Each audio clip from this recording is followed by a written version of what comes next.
Une fois qu'on connaît les rapports trigonométriques dans un triangle rectangle, il y a des mathématiciens qui se sont servis de ces rapports trigonométriques-là pour bâtir de nouvelles relations dans des triangles quelconques.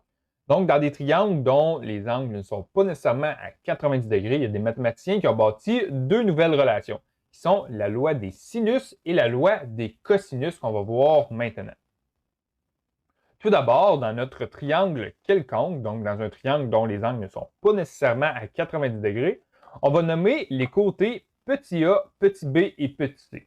Les côtés petit a, petit c, petit a, petit b, petit c, ça n'a aucune importance, on les nomme comme on veut. Ensuite, les mesures d'angle dans notre triangle, on va les nommer selon les noms qu'on a donnés à nos côtés.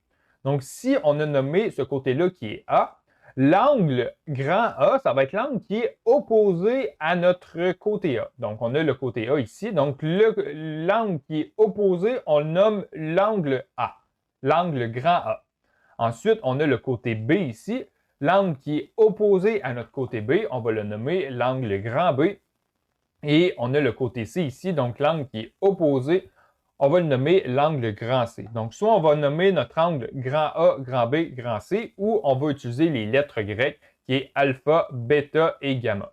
Une fois qu'on a identifié notre triangle quelconque, on va utiliser la loi des cosinus qui nous dit que le rapport entre notre mesure de côté A divisé par sinus de l'angle qui est opposé, donc de sinus de alpha, c'est la relation entre la longueur et le sinus de l'angle associé.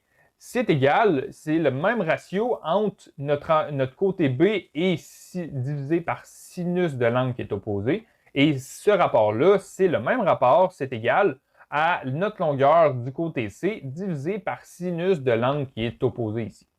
Donc ça, c'est pour la loi des sinus. Ça veut dire que le rapport entre la mesure d'un côté divisé par sinus de l'angle qui est opposé, c'est égal, peu importe de quel côté on effectue notre rapport. Ensuite, pour la loi des cosinus, on va utiliser le même triangle quelconque avec la même nomenclature qu'on avait utilisée précédemment.